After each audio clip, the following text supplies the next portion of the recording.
Welcome to the Grazing Grass Podcast, episode 76. Don't buy more than you can afford. Start small and build up. I learned that the hard way multiple times. And at some point, I just had to sell, get rid of a whole bunch of things, and pretty well start over because I hadn't built my operation correctly. You're listening to the Grazing Grass Podcast, helping grass farmers learn from grass farmers.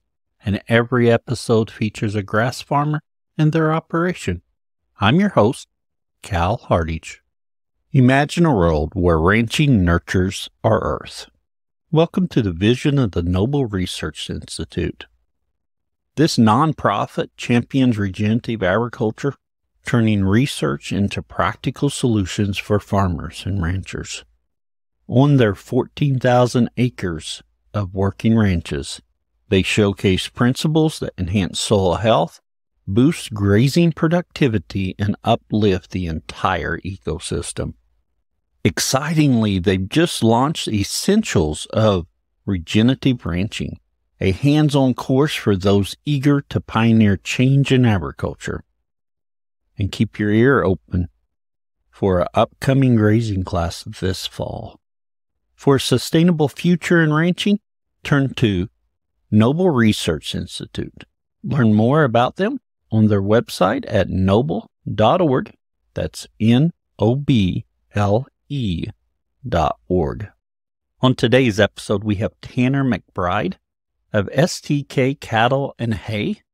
They sell all natural grass-finished beef, as well as run a custom hay and hay sales business in Northwest Oklahoma. They also have a YouTube channel you'll want to subscribe to. But before we talk to Tanner, 10 seconds about my farm. I moved the two mobs together for a couple reasons. I want the herds together just so it's easier for me to get around and move them. And secondly, I wanted to combine the mobs so I had more bull power in case I had a bull that wasn't shooting as good as he needed to. If I had a bull not doing as good as he needed to.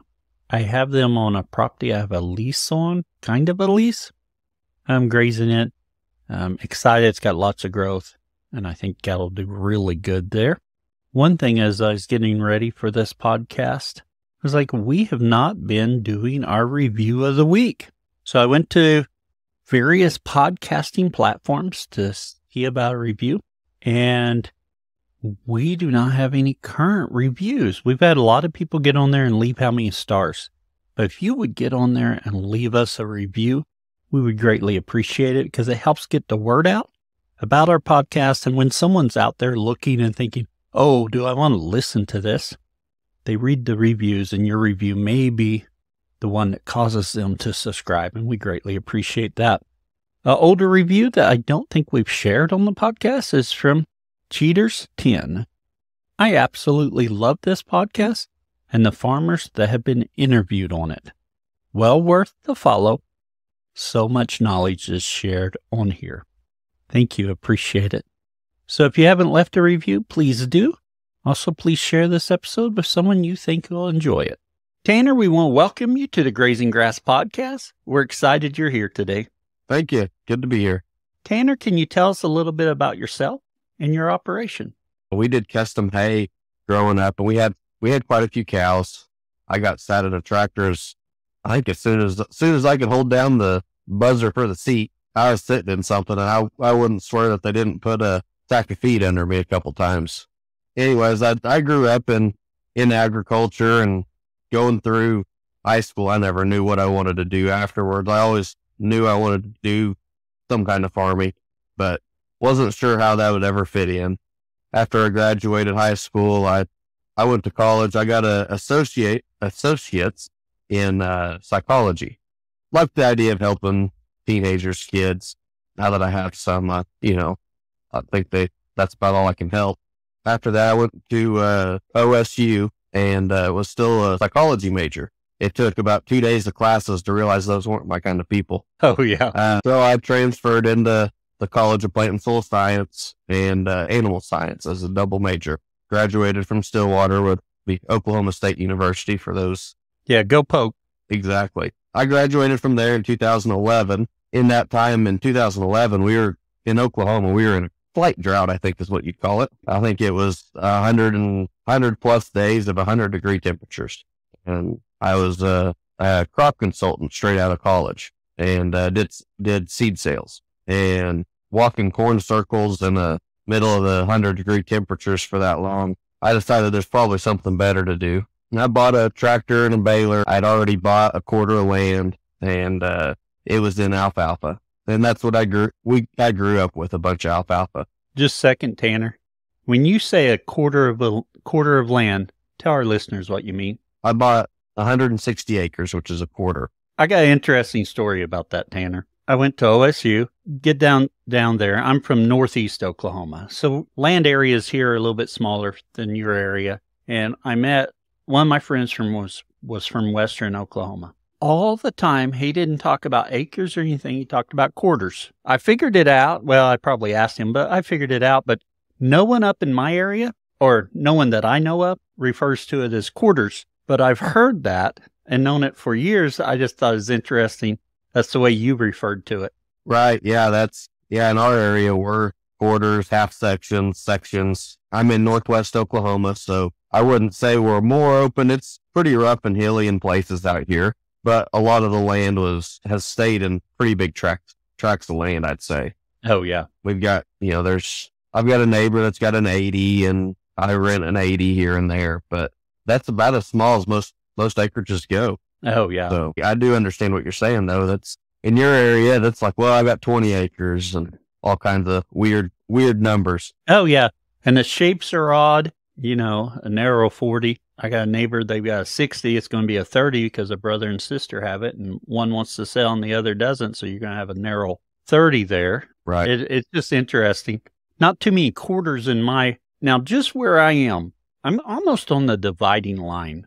I'm just Craig County, which borders Kansas, and Rogers County, which runs south to Tulsa almost. County line is a mile from me. And you go from that county line north, you can start talking about quarters, you can start talking about sections. It gets into big pieces.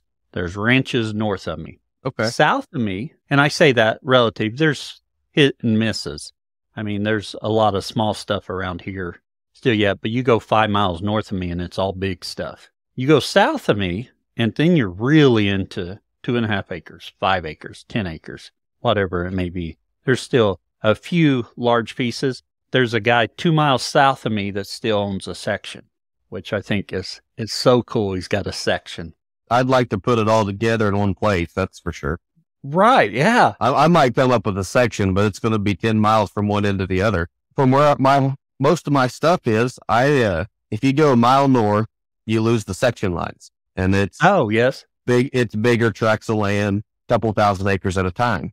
If you go about a mile north of me, there's a lot of canyons there, and they've never divided it up. And that's my family's ranch that my dad runs, about 1,800 acres of just continuous ranch. Oh, yes. Nice. So I can't remember the exact, it's almost 2 miles wide and 3 miles long, if I remember right. Oh, yeah. But it was continuous is just amazing. Right. Well, and that ranch, I really like history on land, just kind of learning where it came from. And that ranch used to be, I think it was 20 miles long and 20 miles wide. Oh, wow. And they sold it out piece by piece over the years. But, we have oil wells on the property, and it has the name of the previous owners. And it's got the ranch name on some of the locations. Oh, yeah. So it's kind of cool. It is interesting. Just as a point of interest, my great-grandparents came from the panhandle of Texas. I've been out there, and I'm not real sure why they were out there because, they're talking acres to run a cow.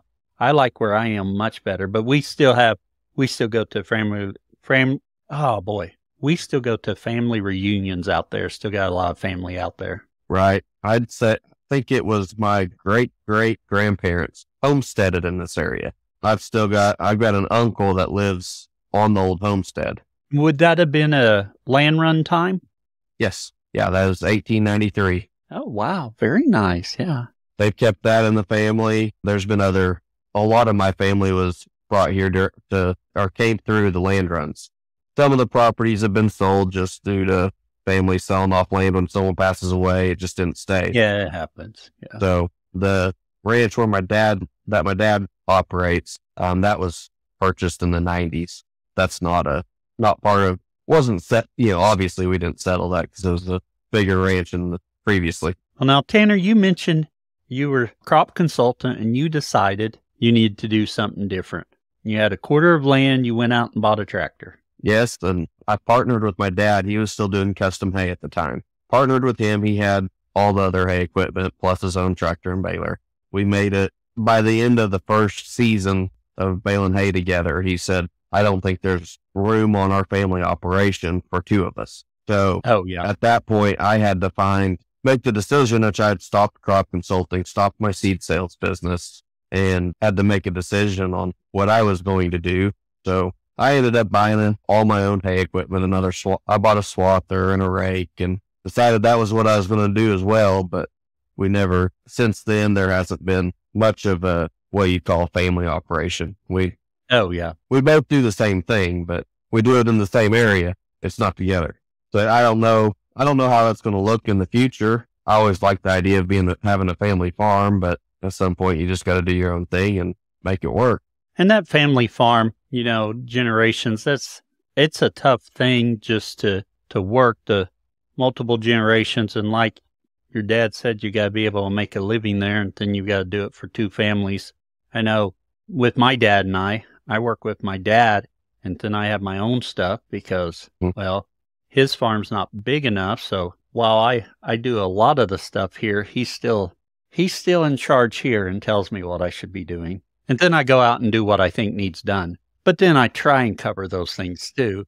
But it's tough for multiple generations to do it. I've got a daughter that she's told me she wouldn't mind coming home and working on the farm, but right now we can't afford that. And I'm hopefully we'll get there in the future. Well, that's my goal, is to have something to pass down generationally. And like I said, I don't know how my family stuff is going to work because the ranch my dad operates is still owned by my grandpa. Oh, yeah. So I've heard, I don't know which podcaster said it first, but ranches move on one funeral at a time. So it's true. My grandpa's 83 years old and he still makes a good share of the decisions.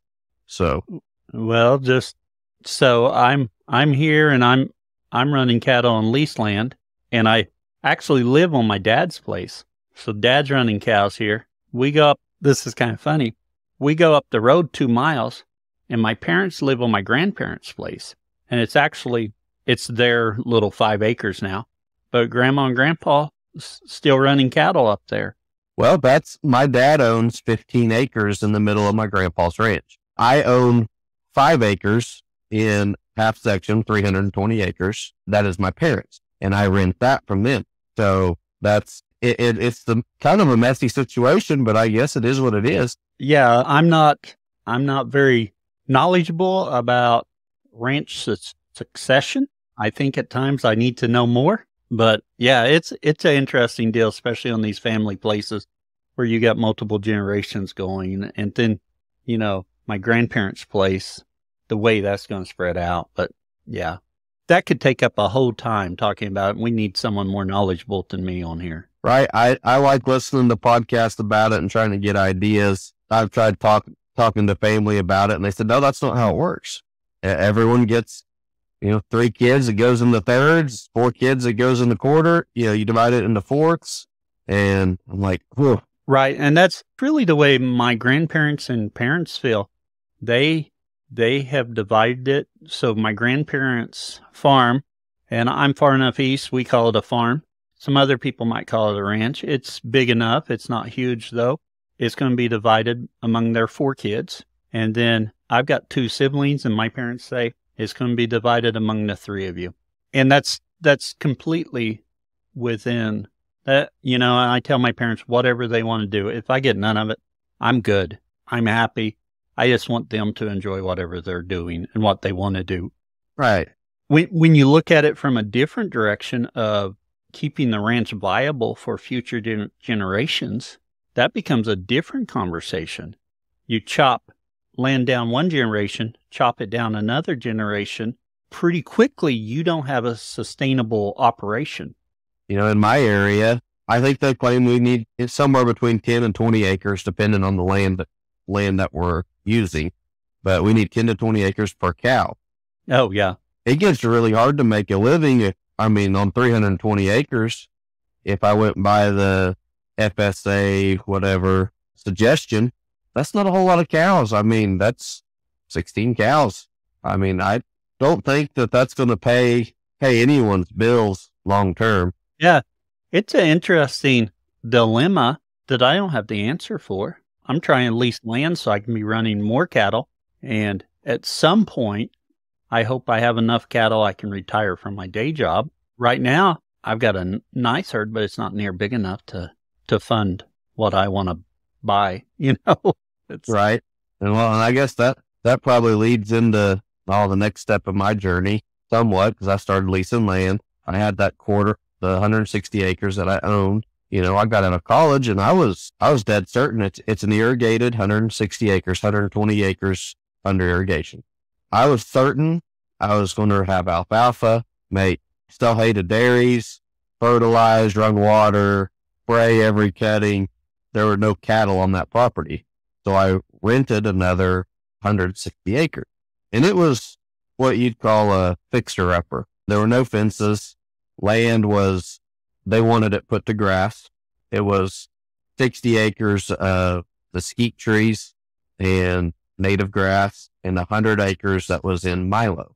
That farm, from what they told me, had not been fertilized in 50 years. Oh, yeah. And they said, well, we want part of the rent is you're going to plant this to grass, build fences, and kill the mesquite trees. I did all that. Along the way, I'm like, I started thinking about stuff I'd done in college or read about that of rotational grazing, and I didn't know how to do it, but I knew it was a thing.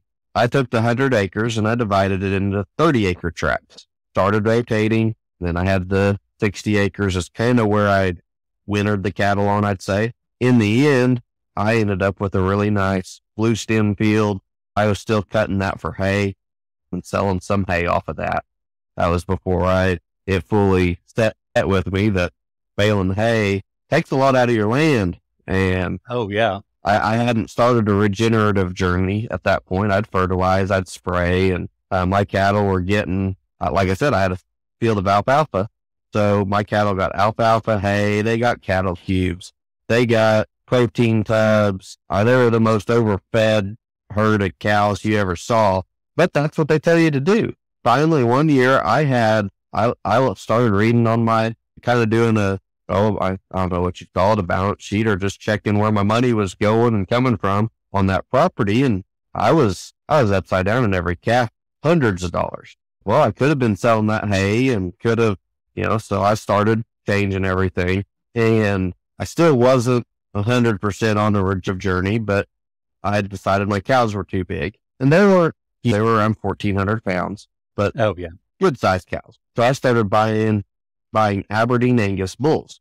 So that I was using those to reduce my herd size. And I guess I should back up. I bought my original cows from my grandpa, who has the herd with my dad, in 2011. Whenever we were in the drought, he was reducing his herd. So I bought, I think it was around 16 red heifers.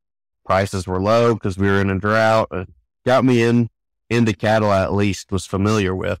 Yes. And like I said, I started using Aberdeen bulls to reduce the herd size. And then somewhere around 2018, the cattle market was up. Well, I made the brilliant idea to buy bred heifers and leverage my other half of my herd against it. And that was a wreck in 2015. I looked real dumb. Hindsight will make you look that way, but when you're standing there trying to make that decision, it's not as clear cut as hindsight makes it. No, but looking at taking hindsight into account in the cattle cycle right now, we're coming back into high cattle prices. I'm not going to buy any. Yeah, it's going to have to be the right deal to buy any. I paid $3,000 a head for some and $3,400 for some others, and they weren't even registered. I don't know what I was thinking back then, but I've seen prices, people getting that now, so it'll be interesting. I bought just a handful, 7 head of Corriente heifers. I got them pretty cheap. Of course, I watch Craigslist and stuff, and it's amazing the prices on Craigslist. For those people that's not familiar with Craigslist, it's just a marketplace on the web. And I watch that, and it's always very interesting to watch those prices.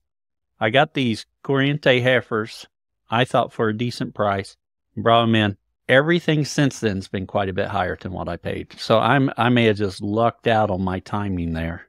Yeah, no, I at that, up until 2020, I was running nothing but a Hereford and Angus mixed herd, using a Aberdeen bull on them. But my Aberdeen bulls kept falling apart, kept getting hurt. I'd only get 1 or 2 seasons out of them. I don't know if the country was too rough or what, but, the genetics, a lot of them were used too much as show cattle rather than, hardy cattle. They've been pampered a little too much, is what I came to learn. And that led me on to Pharaoh Cattle Company. Oh, yes. So I started buying bulls from them. But in 2020, it was before all the COVID stuff. I partnered with a neighbor of mine because at that time, I had lost my lease on the grass that I was running my cows on. I sprigged my alfalfa field to Bermuda. So I took my cows down to that, and at the same time was able to rent the 320 acres so it all kind of rotated right then, I guess you'd say. Oh, yeah. And I needed more cows. I went from having 160 acres of grass to 300 in a circle of Bermuda. So my neighbor had Corriente cows, and I'm good friends with them. Whenever it comes time to gather and work calves, I go help him. He comes helps me all the time. So I said, hey, just bring me about 40 of them. And so I started custom grazing his cows. And that was I had heard about it. I had just started watching Greg Judy in 2020. Oh, yeah.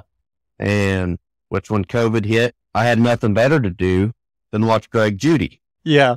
So, I started, doing a little work on this custom grazing stuff. We made it work until this drought hit. But in 2020, our youngest son passed away at 2 years old in an accident. Oh, no. Sorry to hear that. Thank you. But at that point, things started changing. Our family priorities changed. I completely changed our cattle operation I was fully invested with grass fed after that. I haven't fertilized since 2018, I think, because I decided that wasn't paying me any money. And so I was trying to figure it out and researching options back then. But I'd say at that point, my whole operation took a completely different track than it had been on. But now we grass finished. In the drought, we sold out the partnership on the custom grazed cattle. And through that deal, he paid me in half Corriente heifers out of Pharaoh Red Angus bulls. I provided the bulls for the custom grazing because we just mixed them in with my Hereford Angus herd. We ran my bulls. He had been running Charolais bulls, in which they make a great calf mixed with Corrientes. You can tell they're crossbred, but they grow out. Those calves get bigger than the cow. So I mean, if for a terminal cross, I really like it. But I was keeping heifers out of the Red Angus bulls I had, and that's kind of the foundation of our herd. Is I've crossed down to mostly Red Angus cross cows that are starting with Pharaoh genetics now.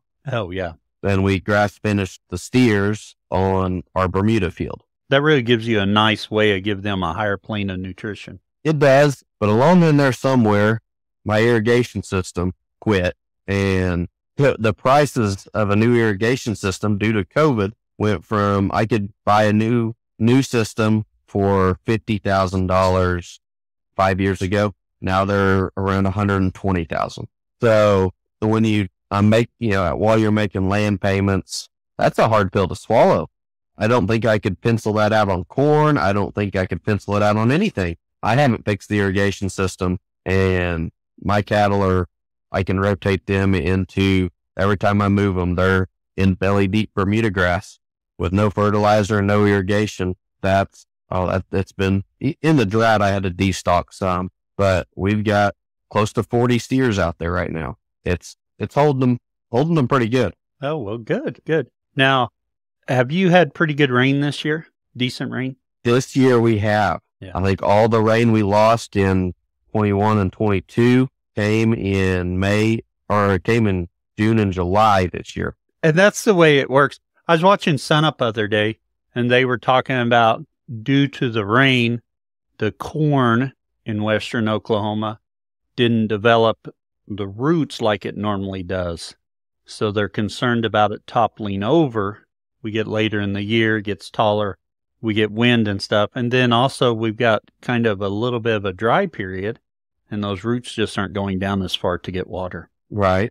Then that's, as a crop consultant, I've had to deal with that, and I know exactly what you're talking about. You've got to stress the plant a little bit to make it push those roots down into the profile. And when you're in a conventional tillage system, you don't have a whole lot of soil profile to use. So yeah, I think it's a kind of a compounding issue. Now, you started with your Pharaoh cattle 4, 5, 6 years ago? No, I bought my first one in 2021, actually. Oh, okay. Do you have heifers calving out of that are out sired by that bull? So my first year, right now, I've got heifers out of the first bull getting bred right now. The first year I turned because I didn't know what to make of the whole deal. So I turned my Red Angus Pharaoh bull in with my Aberdeen bull that I was using with my heifers.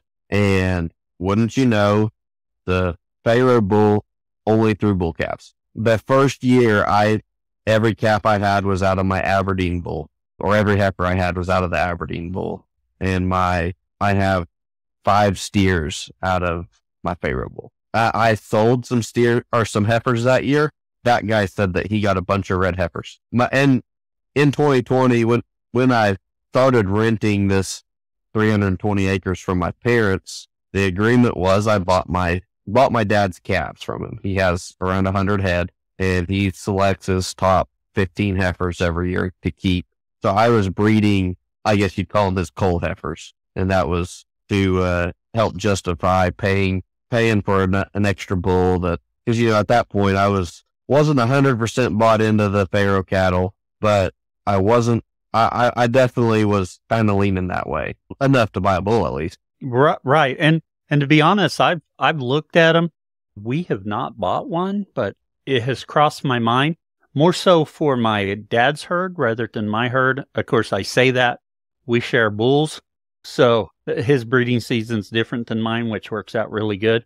But I'm using South Pole bulls right now. But those Pharaoh cattle, they intrigue me. I don't know if I'll do it, but they intrigue me. Well, last weekend was the Texas Bullworking Day for Pharaoh Cattle Company, and I went down there, and I was down there for the bullworking. I've been down there the last 2 fall season bullworkings. Oh yeah, and they have some really nice South Poles in there too. I've started running I've got 2 Red Angus bulls right now and a Rob Pierce, which I think he's up by Tahlequah, Northeast Oklahoma.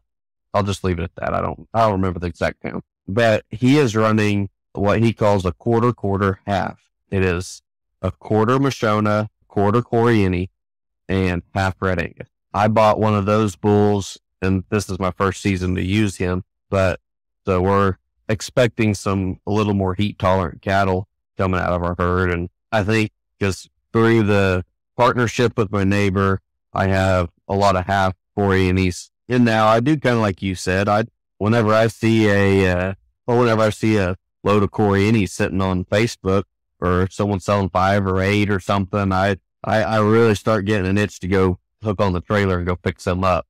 I've done that a few times. Right now I have 8 full Corianis that I had bought, and I bought them last fall, and they're in with the bull now. They'll be getting bred to start calving in next May, hopefully. This is the first season I've got any Coriantes with South Pole calves on them. I'm liking those calves right now, so. Yeah, I have a friend that really tried to convince me to put a South Pole bull over my Corianis. he's a little further south than me in Oklahoma, but he's running quite a few Corriente cows and breeding them up through South Poles. I don't know why, but the 4-breed composite kind of scared me at that time. And now I'm running a Mashona Corriente Red Angus bull, so I guess it really didn't matter. You bring up a valid point there. You start running into some crossbreds or even, the composite, whether or not South Pole's composite, a breed. Of course, you get all those genes in there. You don't know exactly what's coming out. And that's always the scary part. Now, with the South Pole, I feel fairly confident with them, the ones I've looked at. I've been very impressed with. My biggest concern is size on them because we've traditionally had limousine cross, and these are much smaller cattle. Of course, we're trying to be more efficient, make more money while we're at it. And, as soon as I got this 320 acres, I think my dad thought I was going to keep running it the same way he did. It's divided into 4 80-acre pastures, and 180 was set aside to run 20 to 30 cows year round. And that's what he did. He fed them. They had to get fed a lot to do that. But, and that 80 acres is still, it's a weed patch. It's slowly coming around, but it's pretty tough. The other 3 80-acre pastures, he had disked once or twice every summer. We had planted them to rye, and we are very sandy here.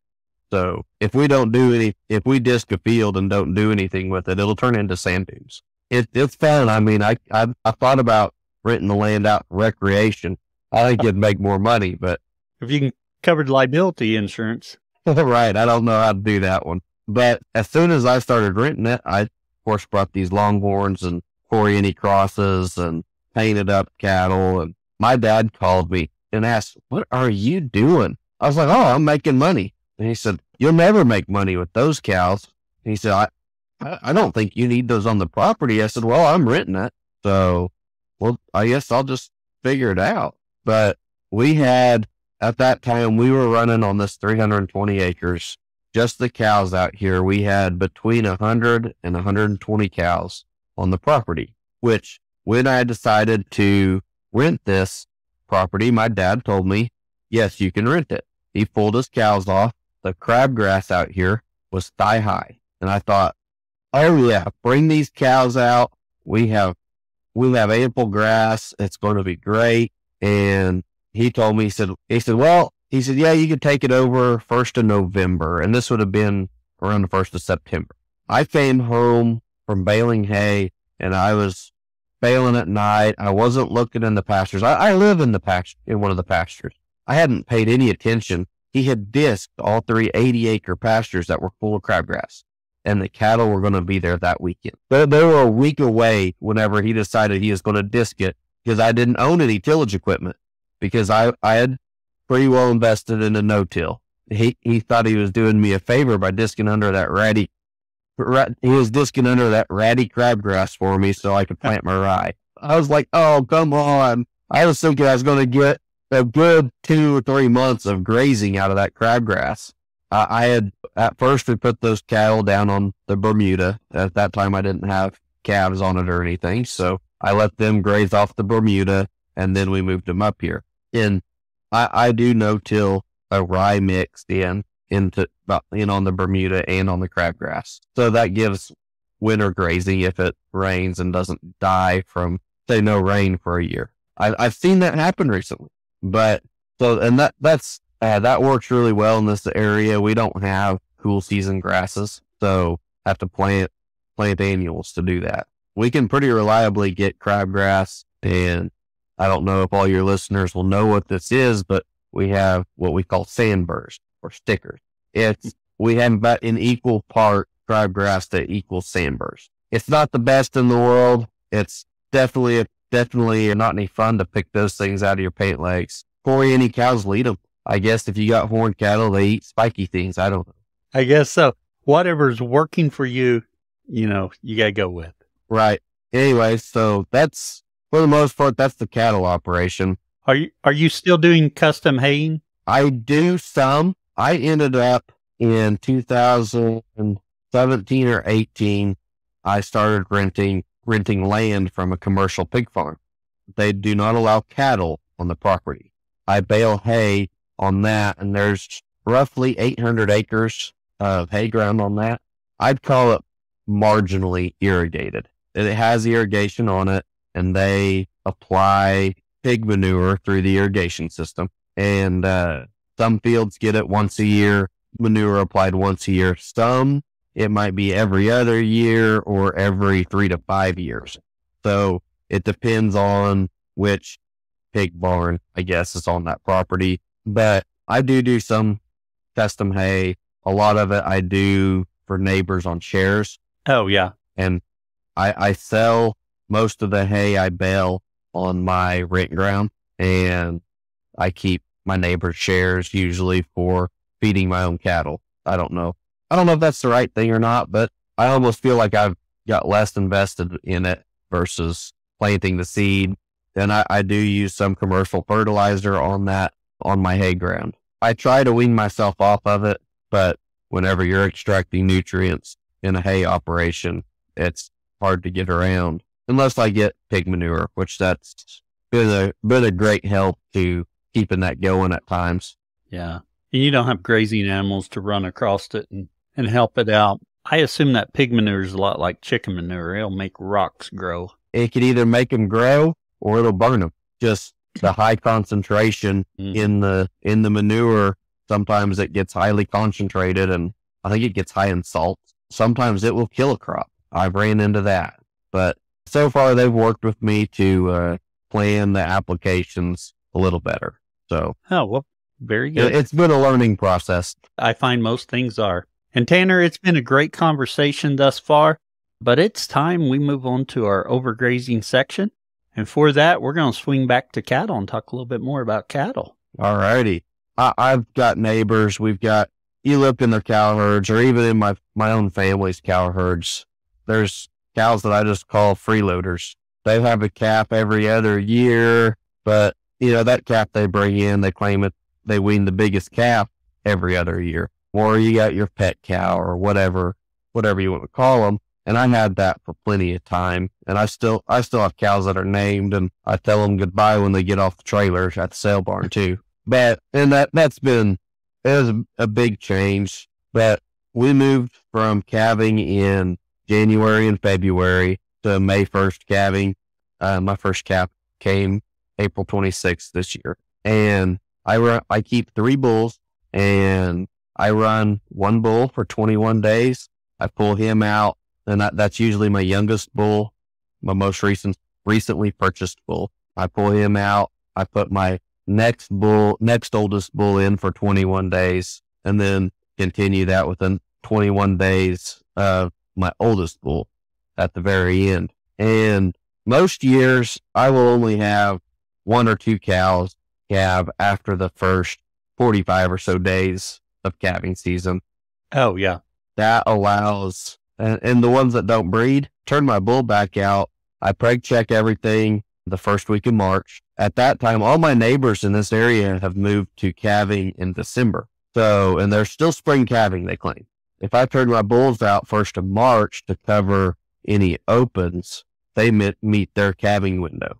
Found that has been a good way to market my coal cows. And they, like I said, my neighbors say, I preg check my cows. There's the 2nd week of August, and I've got, I think 2/3 of the ones that were open, they ended up breeding up to calve December 1st. And when I took the sale barn, luckily cattle prices are up. I couldn't argue with it, so I just took them in. But, whenever you try selling a whole cow that doesn't calve until June, you will take a hit on that price, where I found for myself and in my area, December, January calving idea, I don't like it, but it's marketing.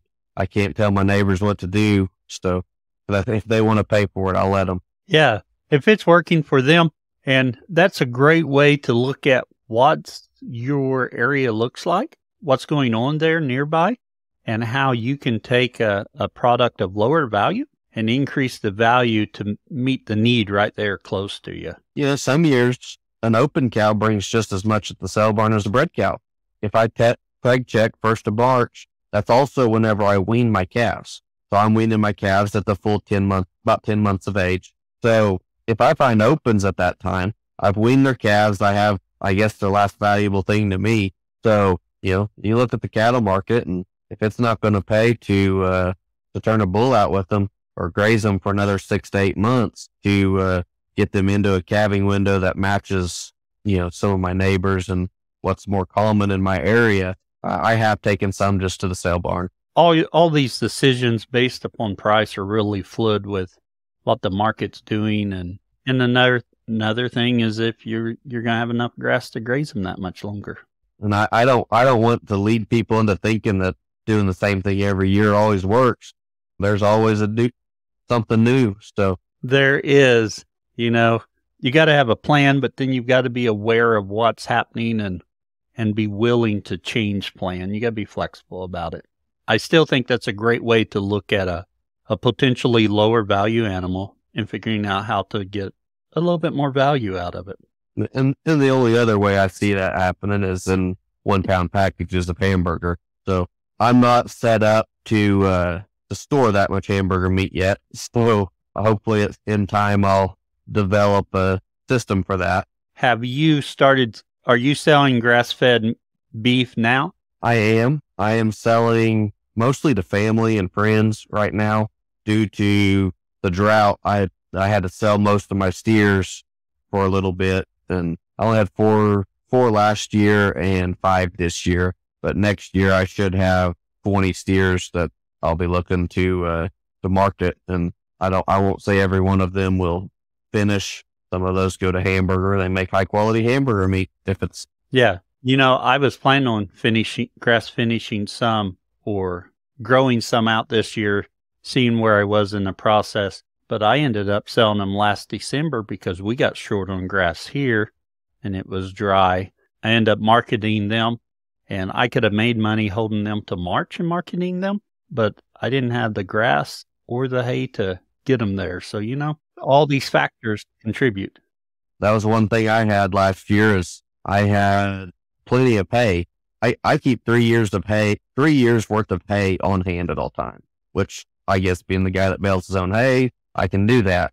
But I made that a point after the 2011 drought and then following into some smaller droughts we had through the years. I never let myself go into a winter with less than at least 100 to 150 bales of grass hay on hand. And it didn't have to be good quality, but if it would rough a cow through the winter, then it was better than nothing.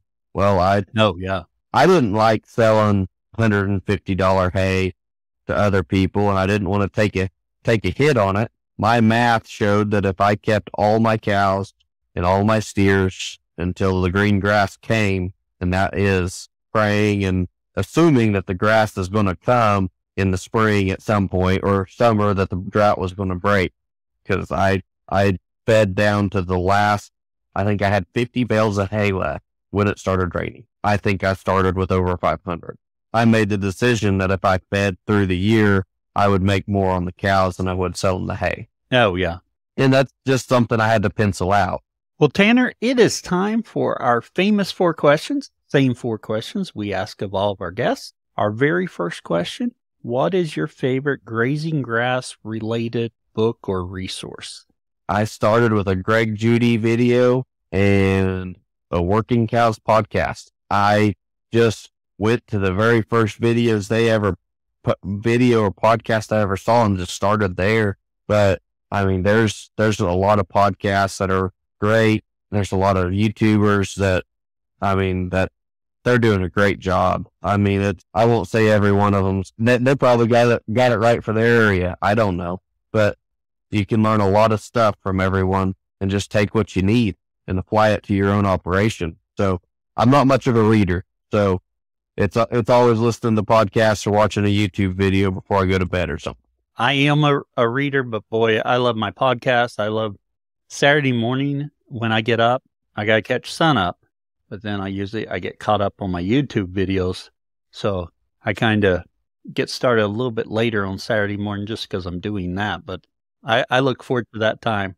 And I'm invested in those farms that I watch on YouTube that, I'm like, what are they doing now? I like watching those will it run videos on pickups. I'm fascinated by that, and that's something I want to add to my own YouTube channel eventually. I don't know how that'll work with the algorithm, but I really enjoy it. I get a kick out of those. My theory on content creation: create something you'd want to watch or listen to. There's going to be some other people out there that feel the same way as you. Oh, exactly. Our second question, Tanner: what is your favorite tool to use on the farm? I'm going to say my family. It's great going out there with my wife and kids. And, I got my post carriers, each kid carrying the posts. I mean, that's the one thing that keeps the operation going. I debate from time to time about getting a four-wheeler or a side-by-side. I look at prices of things and I decide I'm getting a four-wheeler. But then I remember I love it when my wife goes out and she doesn't have to do anything but ride in it. And I'll do everything. But I just love her company going out there. So it really, once I stop and think about it, I'm getting a side-by-side. I just haven't done it yet. Yeah, we've got the Ranger crew, so we can get all four of us and a couple dogs in the Ranger. And that's how we go out and take care of cattle. Good family time. So, and the kids get to learn something. But I mean, I could do it without the Ranger. I mean, it'd be a whole lot more walking. I have an old 4-wheeler. I could do it without that. One thing I don't think I could do it without is family. So yeah. Very good answer, Tanner. That should earn you some points too. I'm brown nosing real hard now. Our third question, Tanner: what would you tell someone just getting started? Don't buy more than you can afford. Start small and build up. I learned that the hard way multiple times. And at some point I just had to get rid of a whole bunch of things and pretty well start over because I hadn't built my operation correctly. From on the haying side, I bought a nice tractor and baler, which the tractor could, pull a drill, everything like that. So I justified that, but I could have got by with about half the swather I bought, and I could have got by with about half the rake I bought. And buy affordable cattle. I mean, don't just spend all your money on that. Save some money to build your fences, save some money to put in water infrastructure, save some money to live on. I mean, you can get yourself in a hole real quick. Excellent advice, Tanner. And lastly, Tanner, where can others find out more about you? A YouTube channel, STK Cattle and Hay. I try to post weekly. Sometimes it happens 3 times a week and sometimes I skip a week. So I haven't gotten real consistent there, but I also have an email address if anyone wants to email me, but give me a second and I'll remember the email address. STK_cattle@yahoo.com. So if anyone wants to reach out, ask anything, just talk. I don't care. I sit in a tractor for 10 to 12 hours a day usually. So if you can handle listening to a baler beep in the background, I'll talk to you. Well, Tanner, thank you for coming on and sharing with us today. Really enjoyed the conversation. I appreciate it. You have a blessed day. You too, Tanner. You're listening to the Grazing Grass Podcast, helping grass farmers learn from grass farmers. And every episode features a grass farmer and their operation. If you've enjoyed today's episode and want to keep the conversation going, visit our community at community.grazinggrass.com. Don't forget to follow and subscribe to the Grazing Grass Podcast on Facebook, Twitter, Instagram, and YouTube for past and future episodes. We also welcome guests to share about their own grass farming journey. So if you're interested, fill out the form on grazinggrass.com under the Be Our Guest link. Until next time, keep on grazing grass.